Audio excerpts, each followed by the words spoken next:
I appreciate you all being on.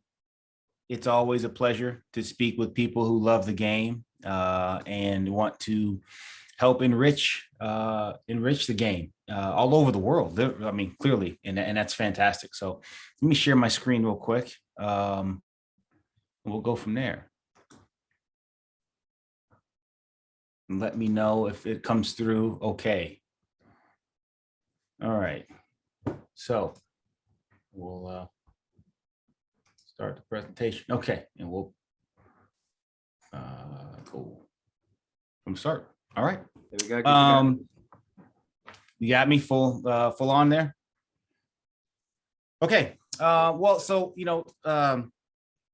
Colin asked me to speak about what does development look like and what does development I guess from a major league perspective look like. The first thing I want you guys to have an understanding is myself and my own pathway, because it's a little bit different. Even though it may seem very clean, it wasn't. It was very unconventional. We'll go all the way back to coming up through high school. I was a good player. I was not a great player. I live in a very, very rich baseball area in Atlanta, Georgia, where I grew up. I mean, guys that I played with, as youth players, Marlon Byrd, Kyle Farnsworth, Michael Barrett, Brent Abernathy, Adam Everett. I mean, these guys are all anywhere from 7 to 10 to 12, 15-year big leaguers.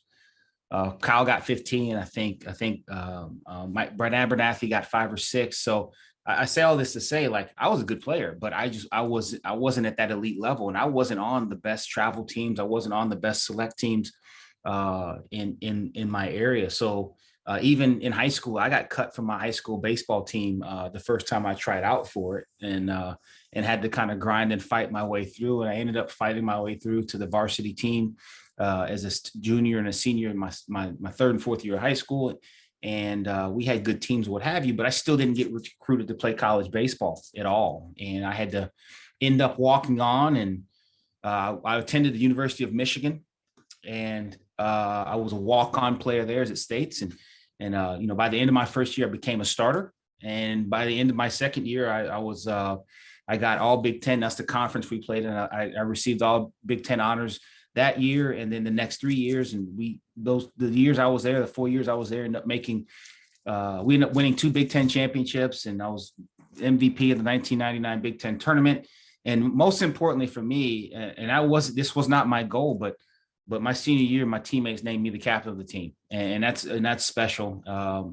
It's a special thing up there to be a captain of a Michigan team. It was special to me that my teammates thought enough of me to lead them that particular year. So that's my collegiate career. In '99, I was drafted by the San Diego Padres, and I was kind of a journeyman player a little bit. These are all the levels that I played in professional baseball before I got to the major leagues. 99 short A, 2000 low A. This is kind of really a little bit different progression. Most guys have a little bit of up and down on their resume. I didn't. It just worked out that all of these years I stayed pretty much at the same level all year long. And that's kind of I won't say unheard of, but what is unheard of is for someone to hang around 10 years before they get an opportunity to play in the big leagues. That's not very common. It's happened some, but it's not very common. So I was 31 years old before I got my opportunity to get to the big leagues. In 2009, got called up in May of 2009 with the Chicago Cubs. And then 2010 was much the same, up and down there that year too with the Cubs. And then in 11, I started the year in AAA. And then I had the opportunity to finish that year in Japan, and then pretty much did exactly the same thing. I started the year in AAA Buffalo, New York with the New York Mets in 2012. And then 1 month into the season, Japan called again, and I finished my career in Japan. And the interesting thing was, probably after the 2009, 2010 season, I was fairly certain that I was coming to the back end of it. I knew that. I knew, I'd gotten to the big leagues, and that was a great thing. I was not going to be a longtime major league player. I understood that too. And then you start having a discussion of what do you want to do when you're done playing, right? And so I love the game. I wanted to stay in the game. I wanted to, all the things that I had been taught by a lot of the unbelievable mentors and teachers that I had coming through, I wanted to be able to pass those things on. And hopefully my goal at that point was to be a major league GM, and we'll go down that path. So going into the 2012 season, I was fairly certain whether it ended in Japan or it ended in the States, I was going to play. That was going to be it. Then we're going to jump into the other side. So about halfway through the season, I really made the decision, like, I want to stay in the game. I'm done playing. It's time to turn the page on this, and let's go into team management. So I called my agent, got to the end of the season. And this picture on the right is the Oryx Buffaloes I played for my last year. I struck out 4 times in my last game on October 26, 2012. And by November, I was having interviews with different clubs. And right at the end of November,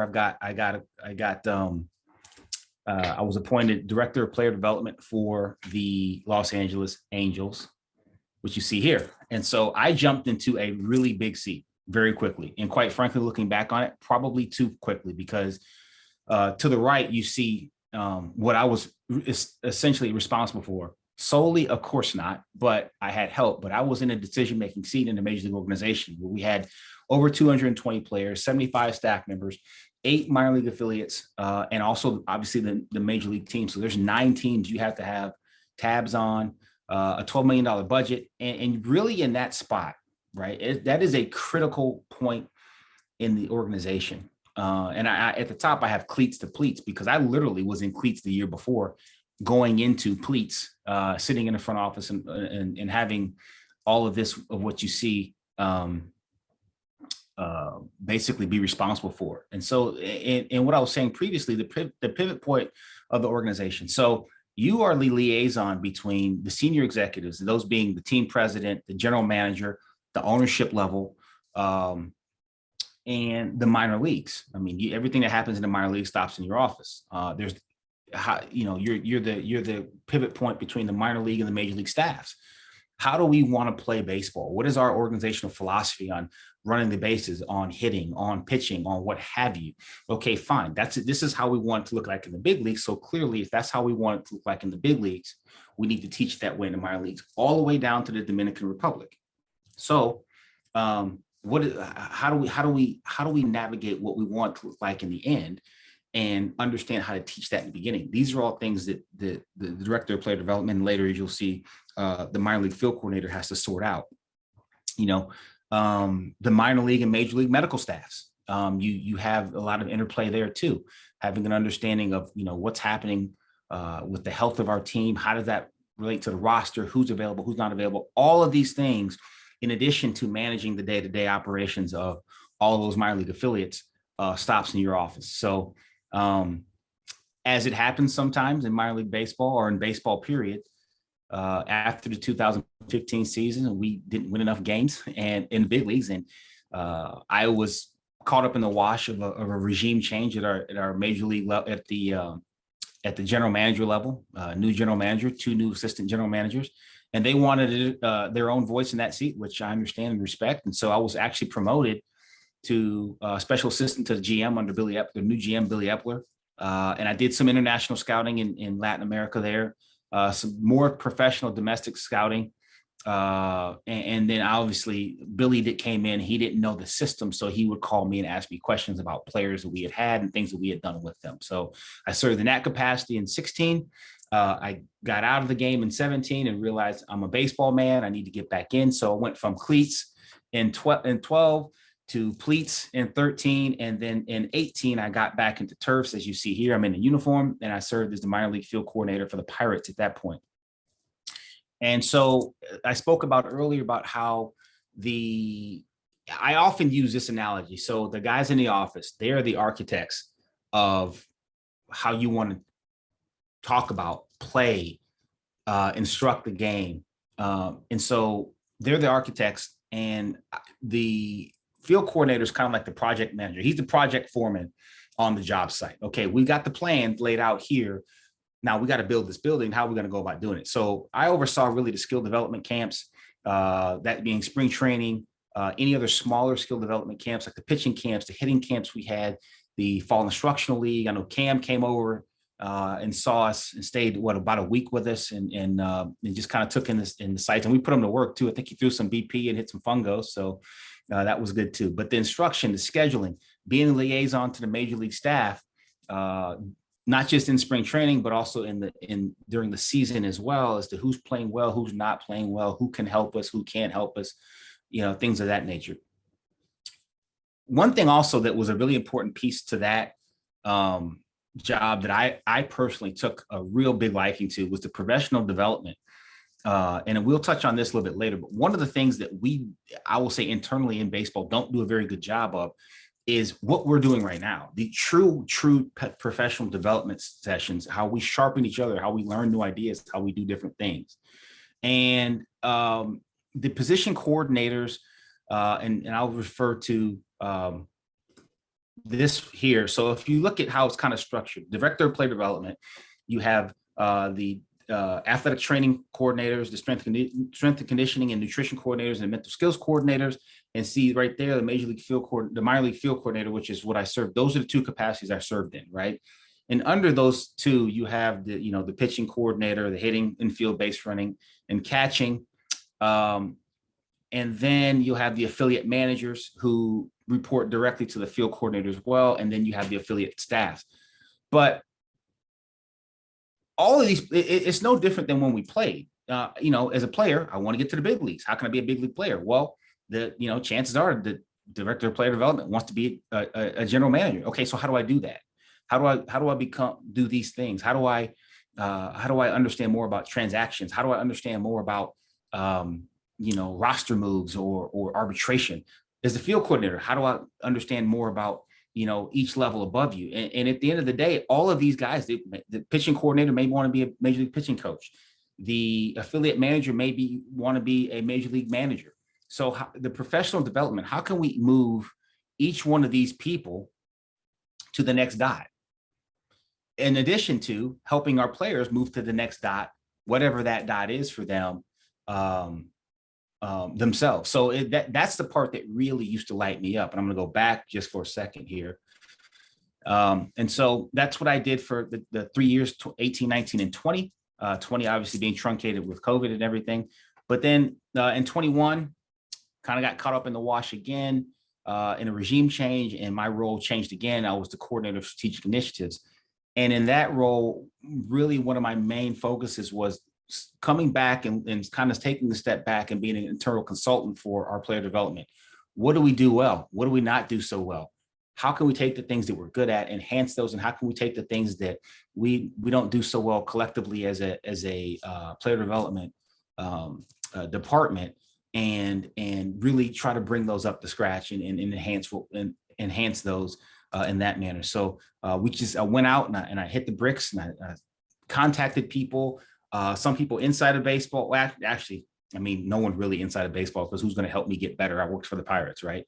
But other sports, basketball, football, a lot of people, soccer, athletics, whatever it is. And I saw people doing certain things really well. I would bring them in. We'd have hour-long Zoom sessions, much like what we're doing now. And they would present, and we would have questions, and then you could tie some things together. And it actually made me feel good, because the other day I got another call from a guy that I used to work with, saying, I've reconnected with someone you brought in. And I just facilitated that introduction, and they've been having dialogue actually since last year, since I did these things. So it's good to see that some of those things are continuing to work. So Colin really wanted me to talk about the development process and the pathway. And I'm just a big believer that anytime you do something, anytime you start something new, you have to look in the mirror first. And this is actually, for me, this is a really good exercise to do with some of your staff,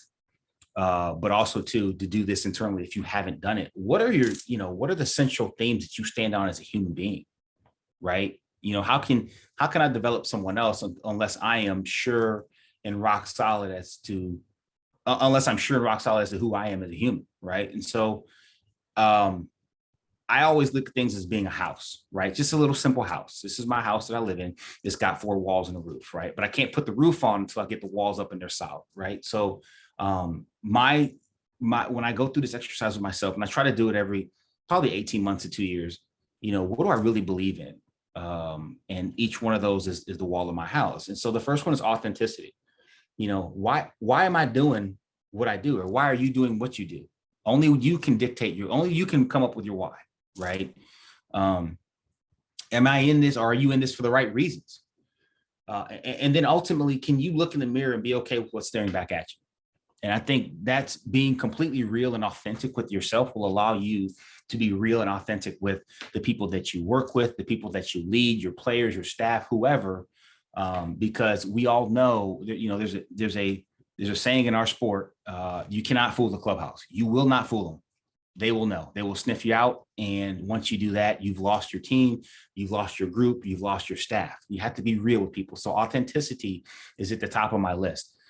Secondly, when I've been authentic, right, and when I have been in the best spots, I've had incredible communication.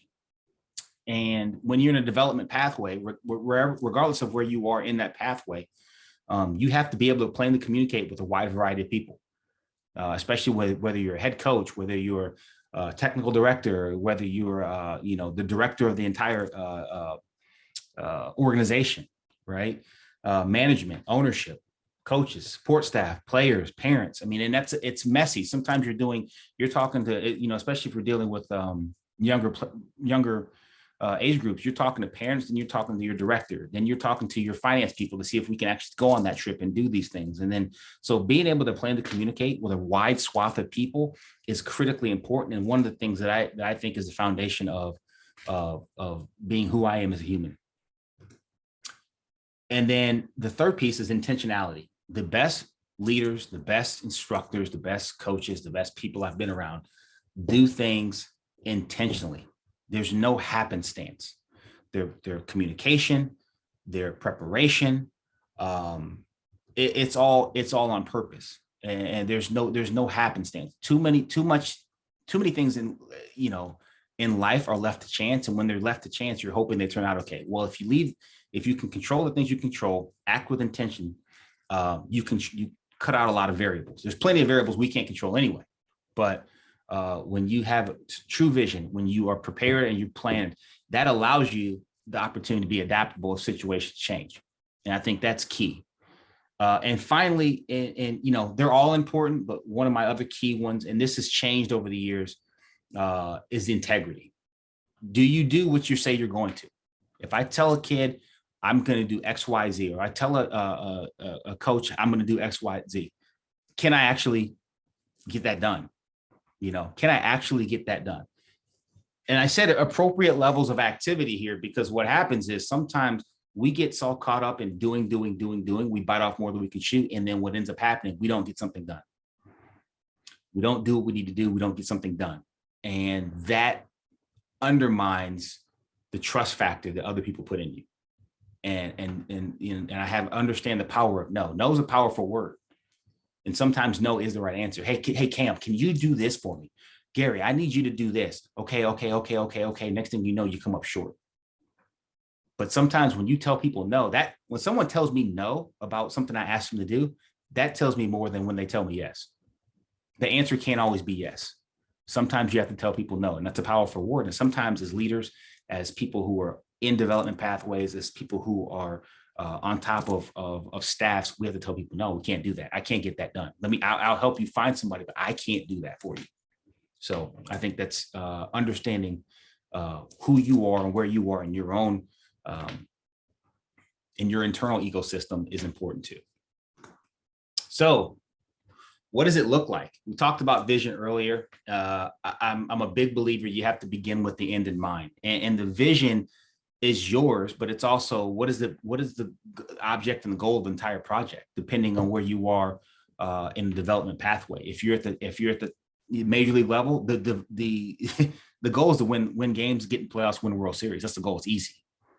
But sometimes when you're lower in the chain or you're in a different part of the pathway, or especially if you're working with kids, the goal of the overall project, or more importantly, the goal of your particular team is less defined and not as easily defined, which leads to our second point. What does the success look like? What constitutes a good session? What constitutes a good game? What constitutes a great series? What constitutes a great season? These things can all be fluid. And I will say this, I take that back. They're usually not fluid. What happens is you have to have an understanding of where you are. And we'll get to that in a second, and where you are in the chain and where you are in the project to have a firm definition of what success is, and what kind of KPIs are we keeping? Key performance indicators. Okay, what things tell us we're going in the right direction or the wrong direction? How often are we checking those things? How often are we really grinding down to understand, okay, we're good at this, we're not good at this, and here we're going to develop a plan as to how we're going to get there. Okay, and again, spoke to it, goals in the area, short, medium, long term. They have to be congruent with the success of your particular team and also the success of the greater unit, of the greater organization, whatever that organization may be. Are there any questions? I know I'm moving kind of quickly, but I'm interested in if there's any questions. And don't feel free to either raise your hand or whatever, or cut me off. I'm fine with that. I won't snap anybody's heads off, I promise.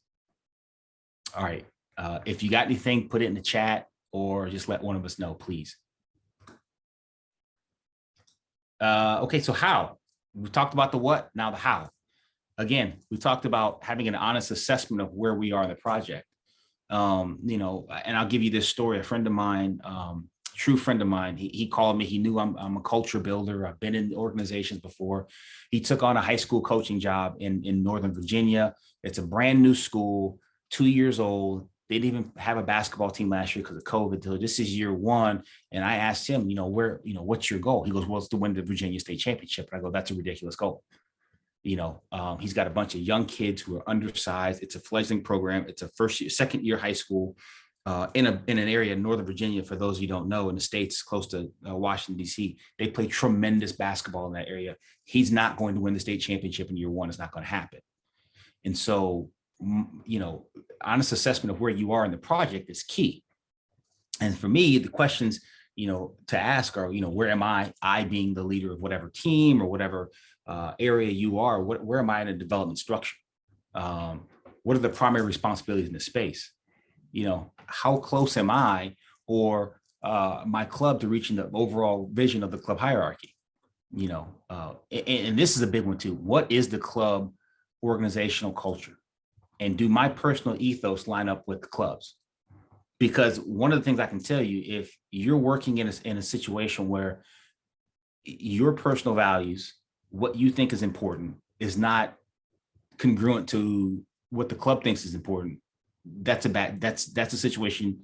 And I know sometimes if you're getting paid, you need to check and things of that nature. It's easier said than done, but that's one you need to get away from, because one of two things is going to happen. You're not going to be the coach, leader, mentor you need to be effective, or you're going to lose part of yourself in working for people that you don't believe in. And I'll say this, I've been there. And that's when you have to like what you see in the mirror. And when you stop doing that, you need to move on. And one thing that I think is a hugely important thing is what has gone on before I arrived. What was happening well here before I got here, and who do we need to move on from once I've asked these questions and got answers? And I'm going to show you this next slide. It's not going to mean a lot to you, but I'll tell you the story as to why it's important. If I got it in here, let's go to this one. There we go. This is a picture of my board in Arizona. I had an office in Los Angeles and I had an office in Arizona. This is a picture of my board in Arizona after spring training, the first year that I was in that seat. And so my father had ran his own insurance brokerage for 35 years, and it was a small shop, but he employed, people. And, one of the things that he always said was you have to ask the correct questions. You have to ask questions about, what's going on, what's happening, what's good, what's not so good, how can we get better, what things did we do well, all over the map. And this became our club culture. This became the minor league, the culture of the minor leagues of the Los Angeles Angels. And there was no drama, communicate, because what did I find when I asked the question? There was all types of drama. It was all types of I'm not on board with this guy. His theories are that, his theories are this. And you come to find out they've never talked to each other. Or I don't understand why we do this. I don't understand why we do that. Well, have you called them? Have you asked the question? No. So to avoid the drama, pick up the phone and call somebody, shoot a text, say, hey, let's meet for coffee and talk to somebody. Pay attention to the details. Well, there were some things in some of the documents that I found there was big picture plans, but there was no structure as to how we're going to do it. How are we going to accomplish this? What plan do we have in place? That was on some of them. And then on the other side, there was formulate a clear plan. There was things that people wanted to do. What I found, there was a lot of good ideas in the department, but there was no real plan or structure as to how we're going to get there. And the final one was operate with a purpose. There was too many things happening. This is all upon my investigation, all upon me asking questions. Too many things that we were doing that were just kind of willy-nilly. There was no short, medium, and long-term planning. There was no vision. So these are things I felt like if we tidy these things up, we have some decent players in our system. We can shore up some areas, but we got to tighten these things up. Next thing you know, we did that, and we hit a lot of markers we wanted to hit in 2013. And we got, again, winning isn't always necessarily part of the equation, but we got 5 teams in the playoffs that year and won a championship ring in Class A ball and lost in 2 Game 5s. Now, again, winning isn't always part of the equation, but we had some guys come up from the minor leagues and help our major league team, not just in 13, but in 14 when we did win the division. We had 7 or 8 guys come up from our minor league team, from our minor leagues, graduate from our minor leagues and get to the big leagues and help our team win a division. That's success. And there's no doubt in my mind that it came from, us tidying up these areas right here you see on this board. I'm very proud of this board because this represents a lot of conversation and a lot of work. And then it showed in 2014 when we won that division.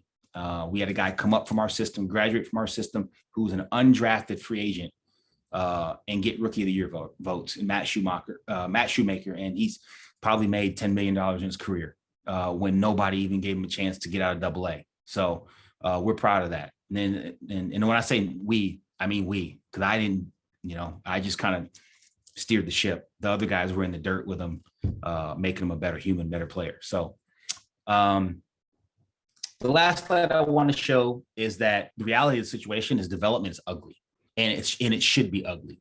And there's going to be asynchronous development. You're going to see guys excel in one area and really, really struggle to get it up to scratch in another. And that's part of the equation there. If it's too clean and too easy, we're not pushing hard enough. And I know Cam is just through his time with us when I was with the Pirates and he came over and spent a week with us. We talk about the gap and what is the gap. So there's research that shows that any activity you do, especially athletically, any activity you do, there needs to be an element of failure for you to actually learn, because you're only getting better when you're failing and you're learning. And so if you're having success at over a 65% rate, the activity is too easy.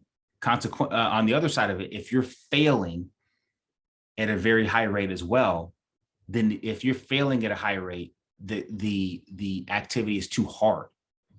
So there's a sweet spot of failure. You're having some success, but you are also having some failure as well, and that's the gap. Because if it's too easy, you're not getting anything out of it. If it's too hard, you're not getting anything out of it. If it's just right, you're growing a ton, and that's where you really need to be.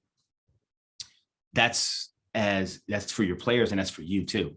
And as coaches and as developers, I believe that the gap is trying things that are different, trying things that are outside your comfort zone, studying different methods that really challenge what you believe in, and then ultimately trying to help in trying to give those to your players. You're going to do drills, you're going to do stuff you're gonna try to implement things that are gonna be awful, and it's gonna take everything in your being to keep doing it. But that's where you really grow. And then I think one thing that has really come to the forefront, probably in the last 5 years, is understanding how to develop holistically. I have here, silos are for grain. That's the only thing silos are good for. So if you're a pitching coach and it's your turn to throw around the BP to some of your position players, and you continue to see different things with, maybe you see a quick front hip with one of your hitters, or you see a guy pulling off the ball, or you see a guy that's bad is lagging, or whatever that is, but you're the pitching coach and you don't want to say anything, you're operating in a silo. Two of the best adjustments I ever made as a hitter in my own personal development, one came in Pawtucket, Rhode Island, and the other came in Des Moines, Iowa. These are both AAA cities, and they both came from pitching coaches that were throwing batting practice to me. And when I say big adjustments, I'm talking about things that really helped me get to the major leagues and change the trajectory of my career. So every member of your staff should be involved in the development of the players.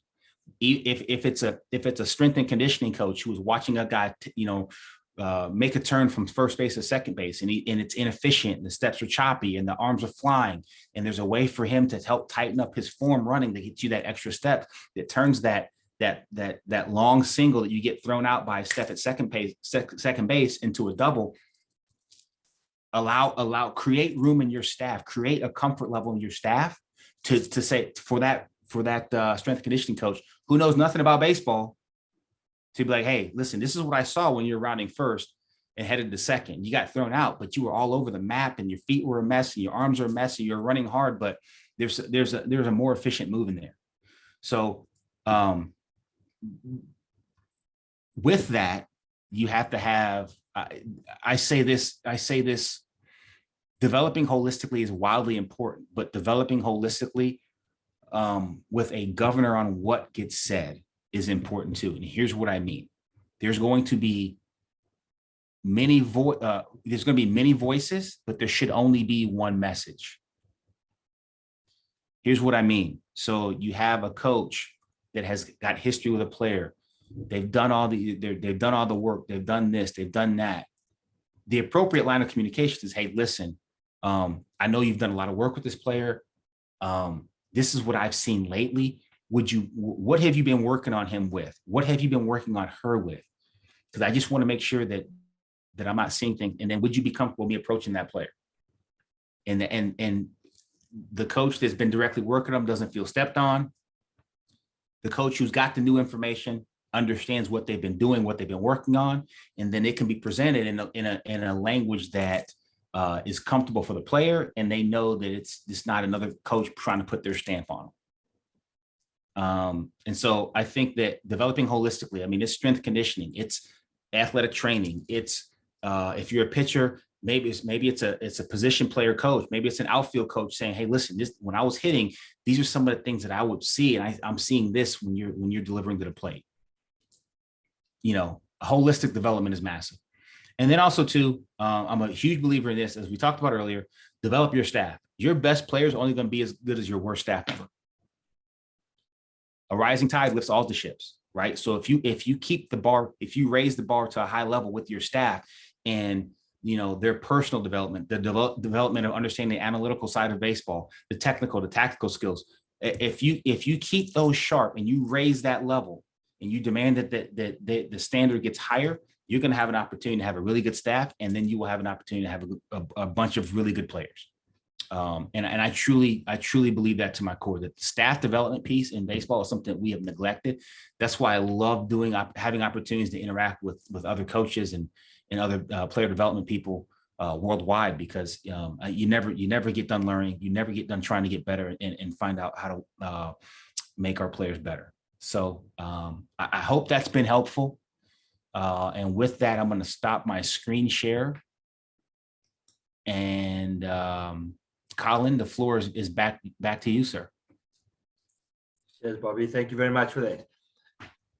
So basically what we've tried to do now is Bobby's given us an overview of what's happening and how things work and stuff like that, which we don't have inside information to any of this because we don't see that. Our organizations and things don't run like the pros do. And, we're all amateur clubs for the love of the game. And have a beer afterwards, and that's what we do.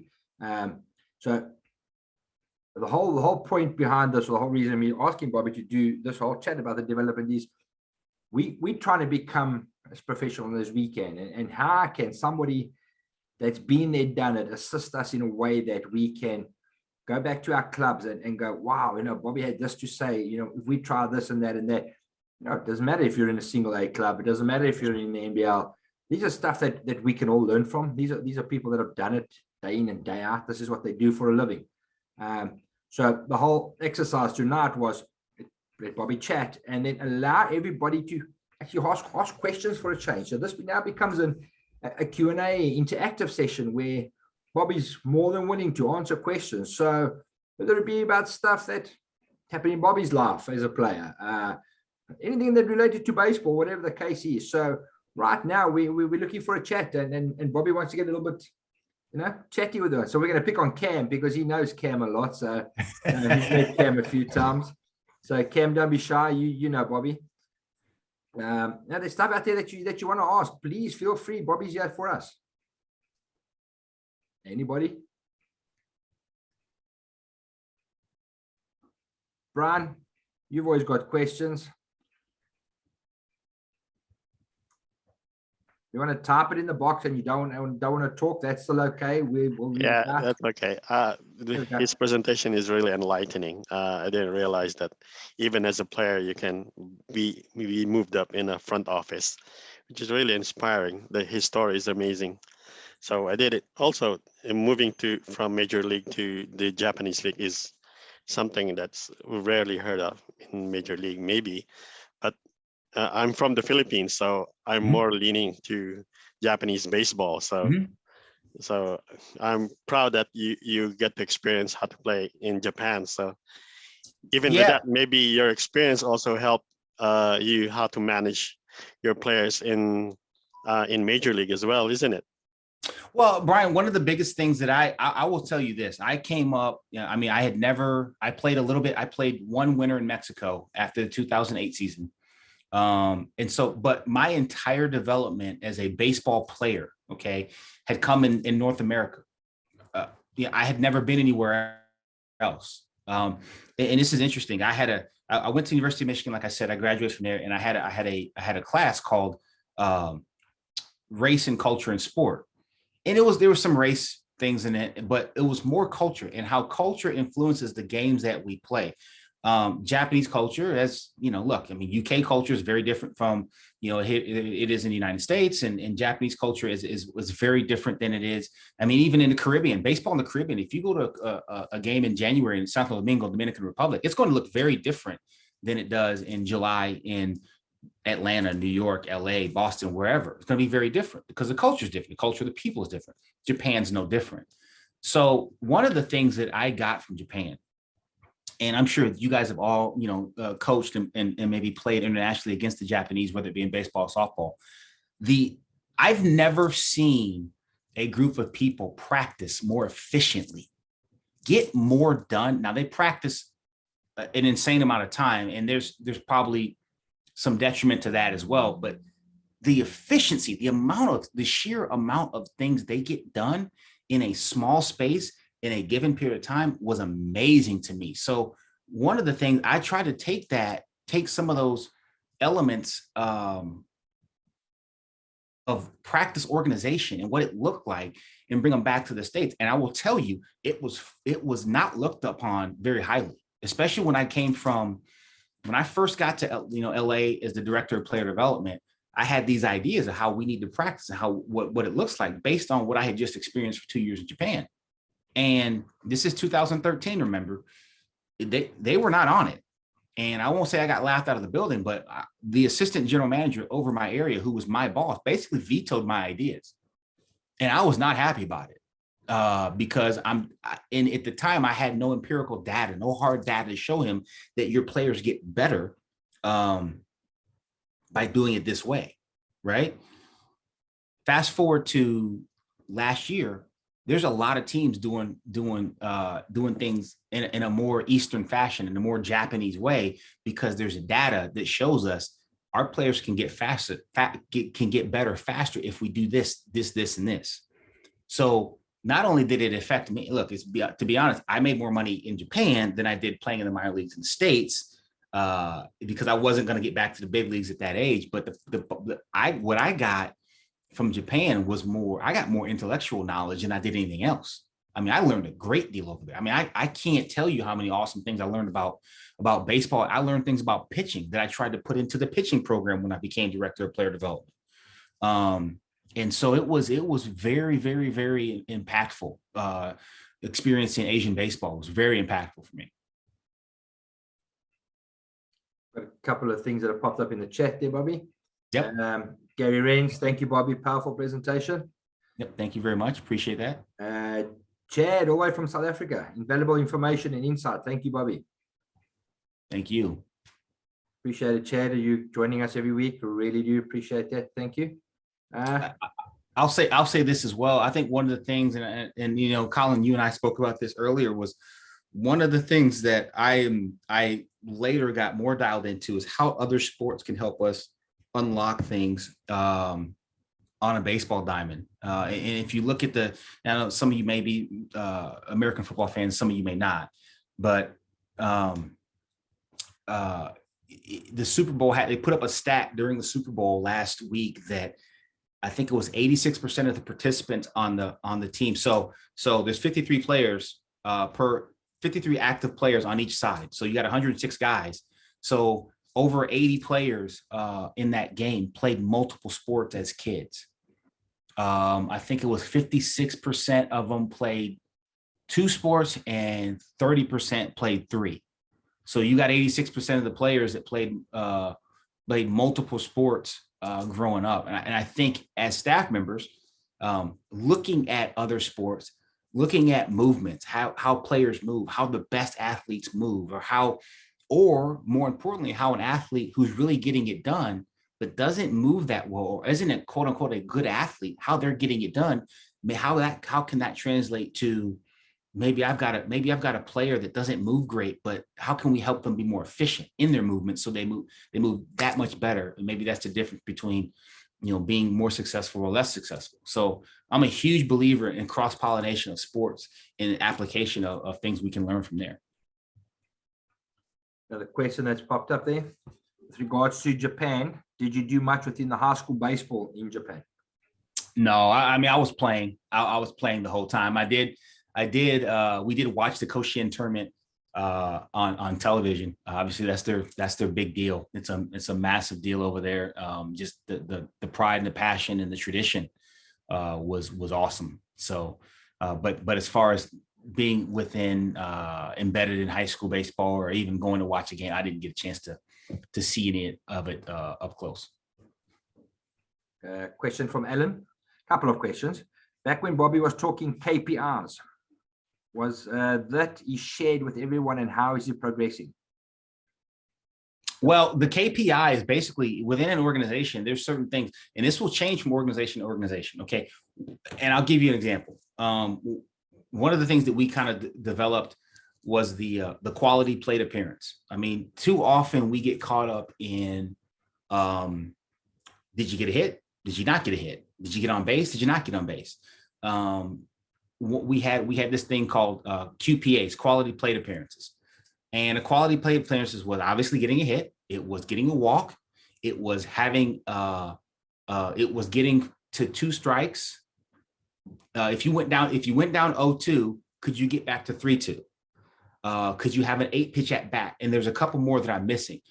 If you did one of those things, you got a check mark in that particular at bat for having a quality plate appearance.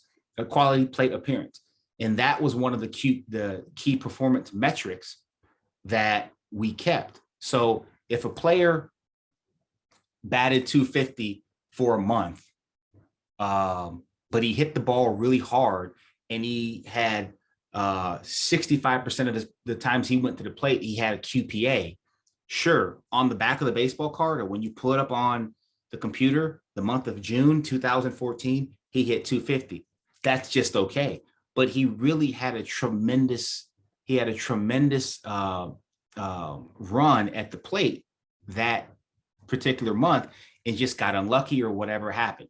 those are the kind of things, that's how you redefine success in your organization. And so I spoke about my buddy who's a high school basketball coach in Virginia.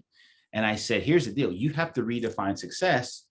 And what does that look like to you? Because you're not going to win many games. You don't have any players, right? So I said, okay, he's big on defending. He's strong defense, right? I said, okay, steals, touches on the balls. How many 50-50 rebound balls do we make? He redefined, he created his own KPIs that are important to him. If we do these things, we will have success when we have better players. Right now, we don't have good players. But I want to embed this as something that we do in this program, and that when we do get good players in, we do these things, we will win more games. So that's the idea behind the KPI. You and your team, whatever team you coach, whatever association you govern, or whatever that may be for you, define what the KPI should be for your organization.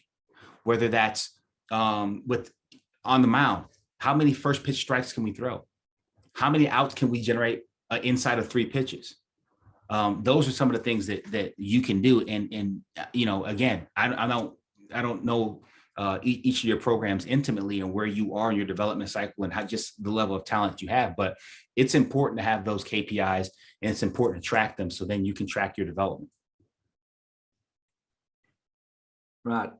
Question from Sean. Great presentation and very interesting hearing your story so far in baseball. What are your future plans and ambitions? Sean, that's a good question. I'm not currently in the game. I'm not currently working for a team. I've had some personal stuff go on. That you see, that's my son right there. He's a little guy right there. But he's 8 now, and being home with him over the last year has been awesome. I got divorced, and so there's some things going on there. So my goal at one point was to be a GM.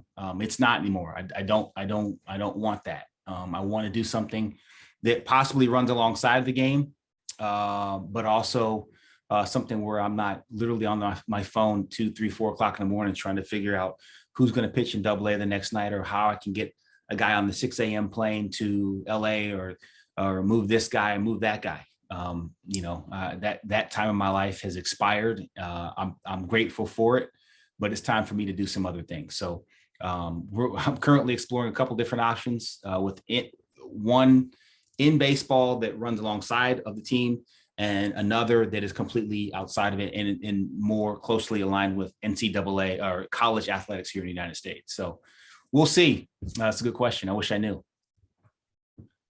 All right, question from Patrick. MLB is expanding the scouting within their CBR agreement. Do you think in the near future, there's a higher chance for players out of Europe to get a shot in the US? If not, what would need to change to make that happen? What would federations, clubs, and players have to do, as the focus from MLB is mainly on Latin America and Asia? Yeah, I think just so what's funny is I think it's a lot like what you're seeing in Europe right now in football with the American soccer player. It was a lot of reluctance to come get the American soccer player. You had questions about the quality, you had questions about the tactical ability on the ball. A lot of those questions are being answered now. I mean, you're seeing a lot more players play in Europe in football than you ever have previously. At the end of the day, the teams are looking for talent. They're looking for talent that they can get to the big leagues and stay there and be players. I mean, you got guys like Kepler out of Germany. There's been I think a couple of Italians. I mean, Colin, Gift and Golpe really well. So if you're out there and you're playing to a certain standard, and there's certain things that our scouts can see, like, wow, this guy's got a great body. He's got a great arm. He can really run. Yeah, there's going to be a little bit extra layer of development because he's coming from an environment where they don't play a ton of baseball and the competition isn't the best in the world, but that's okay. They'll come get them. I don't think there's any bias. I really don't. I don't think there's any bias on players out of Europe. I just think that as more baseball gets played, the levels will go up and you'll have more players get an opportunity. I really do, because these guys don't care where you come from. They're trying to find guys that can play. All right, question from my colleague Liz. If you could make one rule change in baseball, what would it be? Liz, that's a great question. I don't know that I could narrow it down to one, but I'm going to take a crack at it. I personally would see less. I would like to see less usage of relievers. I think if you look at the teams that do really well in the postseason, they have starting pitching. And all of these teams that have tried to use the bullpen like crazy, or several, I got you. Like use the bullpen like crazy. They haven't won. I know the Rays have gotten close a couple times, but even when they were really good back in their heyday, 2019, was it 2018, notwithstanding, they had starting pitching. So I don't know if that's necessarily a rule change, but more maybe of a culture change within front offices on how they look, how to use pitching. I do not want to see an automated strike zone. I just don't. I think it's going to lead to a lot more acrimony than it already is. The umpires are pretty good. They're actually really good. And no system's going to be perfect. And really, and I'll say this, I was on the other side of it until we've seen VAR in football play out. I don't know that the game's any better because of it. And I only want to change the game for the better. I'm not a person that wants to change for change's sake. I'm not afraid of change, but I don't want to change for change's sake. So I do not want to see automated strike zone. And I would like to see teams go back to developing more starting pitching. Thanks, Bobby. On that note, anything else about the rule changes? One, it's got to be a particular rule change that really, even when you played back in the day, that's now changed. They talk about them pitching distance moving further back, things like that. It might not be a rule change, but what's your take on that? Oh, it's a fundamental rule change of the game. Since the beginning of time, it's been 60 feet, 6 inches. And just the thought of an extra, 2 feet. I know they tried it in one of the independent leagues here in the States last year with mixed results. I don't want to see that. I know guys are throwing harder than ever but I think also too, these things are all cyclical, right? You see guys throwing harder than ever, but they're also walking more people than ever. And we know what effects that a walk can have on the game. So I think that we're going to actually get back to guys being able to pitch at maybe a slightly more reduced layer velocity, instead of just trying to throw it down the middle of the plate as hard as they possibly can. I just don't think the game is better now than it was. And I've got reasons behind that too that are kind of deep, but the game's, for me, and this is one of the sad parts. The game's not better. The game has better athletes. I mean, I retired in 2012. And and just looking at the caliber of athletes that's playing right now is unbelievable. These guys playing this game at the highest level are incredible athletes, but the game is worse because the skill level is worse for me. And that's unfortunate. I think we have to really, we got to take a look at how we're developing our players. And I think front offices have to take a look at how soon they're trying to get players to the big leagues. For me. Question from Gary. Your opinion on the DH? Should it be implemented in the National League? I'm going to say yes, because I'm a purist. You probably hear it in what I'm saying. I am a purist. I grew up in Atlanta, Georgia, which is a National League city. I was a National League player. So I switch it. I ran pretty well. I played a lot of positions on defense, which allowed my managers in the minor leagues and the National League teams I played for. And when I got to the big leagues, I was with the Cubs. It allowed my managers a lot of flexibility with me. And that was my value to the team. I wasn't going to hit a bunch of homers. I wasn't going to steal a bunch of bases, but I did a lot of things pretty well that gave you flexibility. So that being said, I don't want to see it. I don't want to see it go away.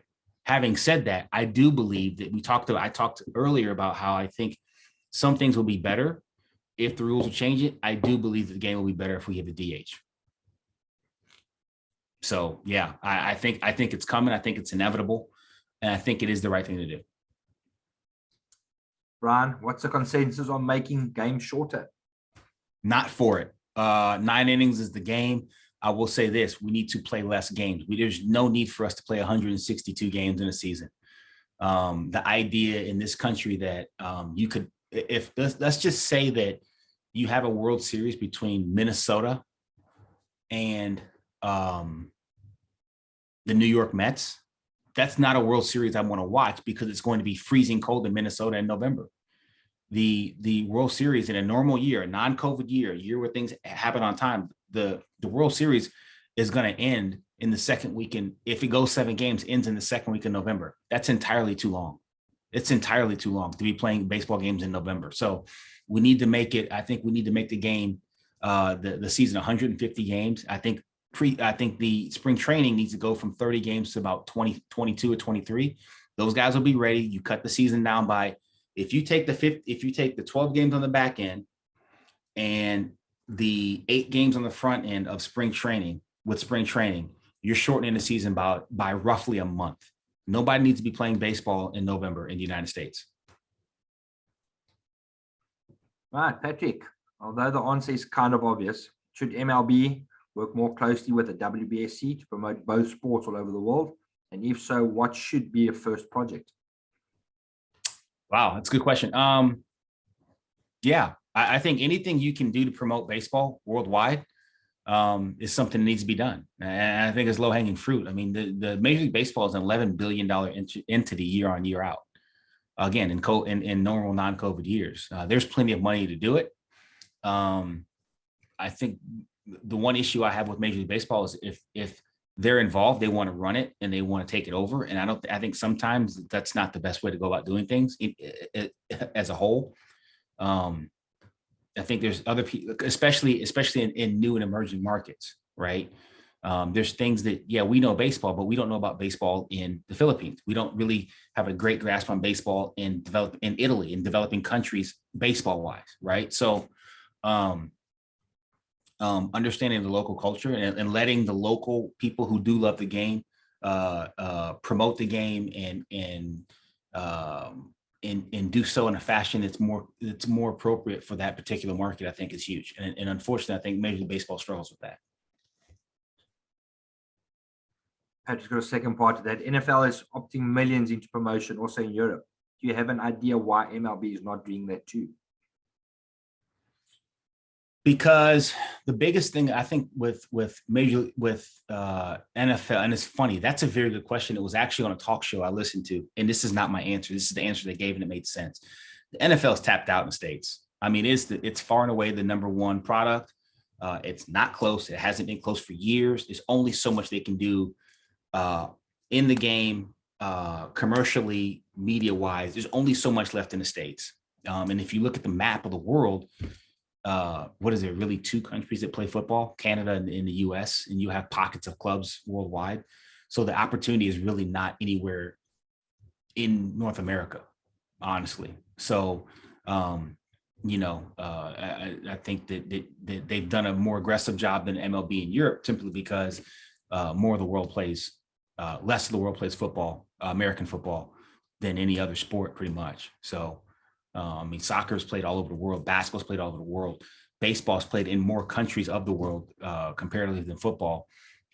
So I think they're just absolutely tapped out here in North America. Another question from Gary. Who was your favorite player growing up and why? And who was your favorite player to work with while in management and why? Favorite player growing up is easy. Barry Larkin, shortstop for the Cincinnati Reds.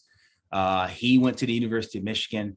And that was my dude, man. He was unbelievable. Yeah. So it was funny because when I was a kid, my favorite basketball player was Isaiah Thomas. He wore number 11 for the Detroit Pistons. And then Barry Larkin wore number 11 for the Cincinnati Reds. So 11 was my favorite number growing up too, just for those reasons. The guy I've worked with the most I've had the most joy working with in management. There's several, and there's a lot of stories. I'll give you 2. One one you've never heard of. Matt Shoemaker I had with the Angels. Undrafted, overweight pitcher out of Eastern Michigan University, a very small school near where I went to school in Michigan. He just kept fighting. and fighting and fighting and showing up and producing and producing and producing and producing. And you couldn't ignore him. You couldn't ignore him. And he ended up, in a funny story, in 2013, we had a shortage of pitching at the end of the season in the major leagues. And Matt was in Salt Lake City, Utah. For those of you who don't know, Salt Lake City, Utah is at elevation. So we obviously know at elevation, it's more difficult to pitch and the ball flies further. It's a very difficult environment to get to pitch in. And I kept telling my GM, I kept saying, Jerry, listen, Shoemaker's our guy. Shoemaker's our guy. And what happens is there's a bias. Okay. If you get drafted lower, in the lower rounds, or you get undrafted, then they're like, if he was a better player, we would have drafted him higher. Well, he's not wrong, but sometimes people fall through the cracks, or people just get better, and their development is later. And Shu kept getting better and better and better. And he was in Salt Lake in 2013, and he was by far and away our best pitcher, our most consistent pitcher. He threw the ball over plate. He kept the ball in the ballpark in an environment where it was really tough to keep the ball in the ballpark. And at the end of the year, Jerry kept asking me, who can we go get? I keep telling him, Jerry, our guy is in Salt Lake. He's a major league pitcher pitching in AAA. Sure enough, my boss goes in there. Scott Service goes in there and watches him pitch. He calls me after I think he went 6 innings, gave up 1 or 2 runs, a couple hits, whatever. And he goes, Matt Shoemaker needs to be in the big leagues. And I was like, I've been telling y'all this all year long. So they end up making the playoffs. And we end up getting beat in the playoffs in Salt Lake in AAA. So they promoted him to the big leagues, and he gets to start against the Seattle Mariners. And this was in 2013. Felix Hernandez was pitching, and this is when he was still King Felix. In his latter years, it wasn't very good, but he was still King Felix. And I've never been more invested in a game that I didn't play in my entire life. I was in the suite. I was sweating. I was up pacing around. Every pitch, I was in every pitch. And he came out after 5 2/3, and we were winning the game 3-1. And the bullpen ended up spitting the bit. We ended up losing that game. We ended up winning the game 4-3, but we could have got Matt Shoemaker's first major league win. But Shu the next year was unbelievable for us in 2014. Ended up getting Rookie of the Year votes. And like I said, he's made probably about $10 or $12 million in his career since then. So very proud of him. I'm happy for him. He's a great dude. He's got 2 wonderful kids, wife, and he's had a nice career.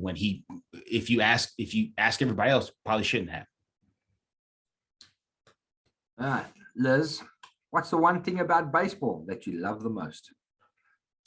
I love it. Baseball is a game where you have individual matchups within a team construct, right? So, it's when this pitcher, you're at the plate, and you're hitting, and the pitcher's out there. It's you and him, you and her, one-on-one. Nobody can help you. Nobody's going to rescue you. No one can save you.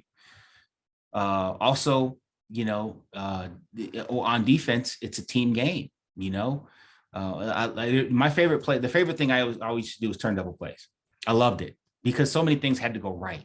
You had to get a ball you could turn. If I was playing second base and it was hit to my third baseman, my third baseman had to catch it. He had to field it, move his feet, give it to me, give me something I could handle. I had to turn it. I knew I had it. And back then when I played, people could come get you. They were coming. They were trying to take you out. They're trying to hurt you. I've got scars on my shins from getting taken out at second base. And then you had to catch the ball, move your feet, throw the ball to first base, get out of the way, and then the first baseman had to catch. So many things had to go right. It was like a symphony. It was like a ballet. All the things had to go right for you to execute that play, and it's beautiful. The whole thing's beautiful. The duration of it. The length of the game. It could be. Yeah, we don't want the games to be 4 hours, but you got to be mentally into it for a length of time. And like I said before, I grew up in a National League city. I was drafted by a National League organization. I got to the big leagues as a National League player. The strategy, moving the chess pieces around the board. I loved it. Everything about it. So that's why part of me, I want the game to be enhanced by some of the rule changes, but I don't want us to lose the spirit of the competition itself. Question from Patrick. Why do you think most baseball people look down on softball as a less valued sidekick? No offense, or female baseball for that matter too.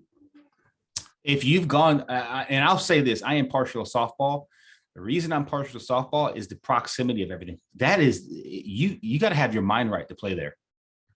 Whether it's especially third base. I mean, the pace of the game, I think is phenomenal. The actual speed of the game when the ball's in play, because the field is so tight and compacted. If you're someone who looks the nose down on softball, you don't like competition. And so for me, your opinion doesn't matter.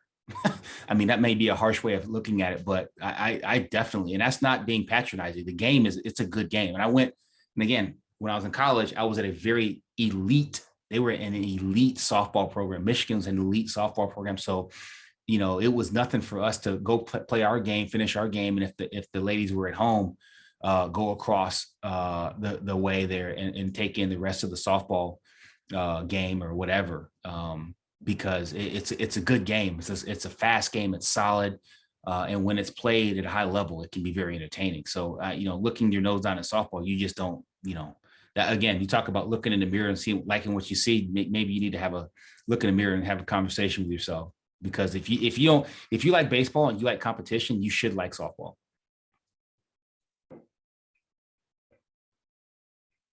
Right.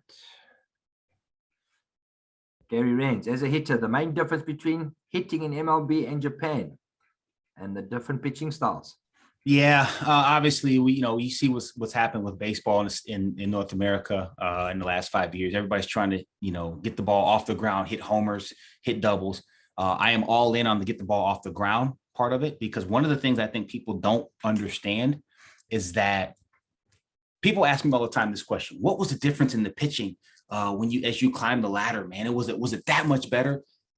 And the pitching was this much better. It was just a touch better. If you give a guy an A-ball bag of 10 baseballs, then he's going to hit that. He's going to hit the corner 3 times. If you give a guy in AA, he's going to hit it 5. If you give a guy in AAA, he's going to hit it 5.5, 6. You give a guy in the big leagues a bag of 10 baseballs, and a good pitcher in the big leagues, he's going to hit that glove 8.5 out of 10 times. Okay, that's not as you climb the ladder, you get better as a hitter too. So that pitch down the middle, you don't miss it as often. The thing that got me about the gameplay as you move up is the defense. Guys catch everything when you get to the upper levels of the minor leagues and in the big leagues. They don't miss the ball.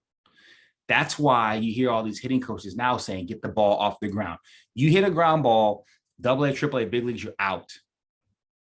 Hit line drives, hit balls off the wall, hit doubles. That's the biggest thing. And I think we've gone to the nth degree with the hitting the ball, trying to hit the ball out of the ballpark every swing. Japan is a much more contact-oriented society and culture. And again, we talk about how society reflects the games, is reflected in the games we play.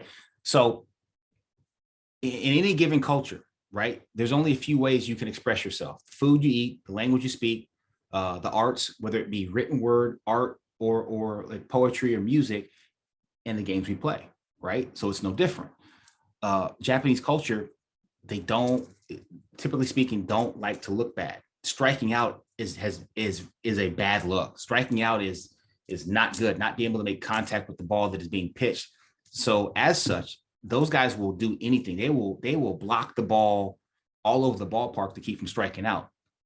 So I really think it's a true cultural difference that the Japanese have just decided that we're not going to strike out. We are absolutely going to put the ball in play at all costs. And the U.S. has made a turn for trying to play home run derby on every swing, I guess. That's exactly what Patrick just posted there. Now, US equals home run contest and Japan equals bunt contest. Yeah, you said it more succinctly than I did, but at the end of the day, that's kind of what it's turned into. Right. Any more questions from anyone?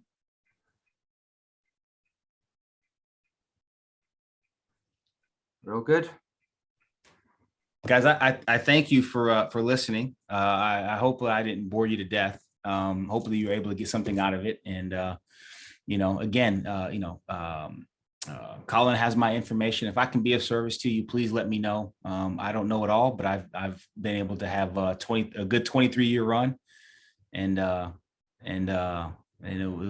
got some information. I don't have it all, but I've got some. Yeah, some nice words there. Thank you, sir. Great stuff. Thank you for joining us, Bobby. So also thank you from everyone. Yeah, absolutely. Thank you very much. And we can't wait to meet you when you actually come across to our country. I hope so. Hopefully I'm coming over in November. I've got some things working right now. I'm trying to come over in November for another conference, and love to go down to your local and have a pint with all of you all. So hopefully we can figure it out. Perfect. Bobby, I'd like to take this opportunity just to thank you once again. Really awesome having time to sit with somebody that's been there, done that, from player, from behind the scenes in the clubhouse, right up to assistant GM, different aspects of the game that we don't see, we don't even think about, because we think, geez, we're doing so much work as it is. But where we come from and what we do is like minor compared to where you've been and what you've done. So I'd just like to say thank you for that. It's just different. It's all important. And you guys are doing great work spreading the game in an environment that it's tough. It's tough when you're a niche sport like baseball is in the UK, or softball is in the UK. And you guys just keep your head up, keep loving the game, keep doing it. Perfect. Anything else from anybody? I'm just going through there. Rich Brown, thank you. Fantastic presentation. Does your son play? No. I can't get him to play, but I'll share this with you. My son is actually I'm actually got roped into coaching a 9U soccer team. This is his first year playing soccer. And I had a parents meeting the other day, and I've got 5 first-time soccer players out of a side that is only 10 strong. We play 7-on-7 at that age here. So yeah, it's going to be interesting. We have first training session is tomorrow. I don't know if you can call it training or herding cats, but we're going to get after it. It'll be fun. Yeah, start coaching any other team. Come on. Let's hope so. Yeah, so if there's nothing else, checking through the questions there. Soccer doesn't belong in the US. Thanks, Patrick. Sure it does. Right. There we go. Bobby just put his email into the chat. So for those that did ask for it earlier, it is there. And if you haven't picked it up in the chat and you do want to have a chat with Bobby, please contact me.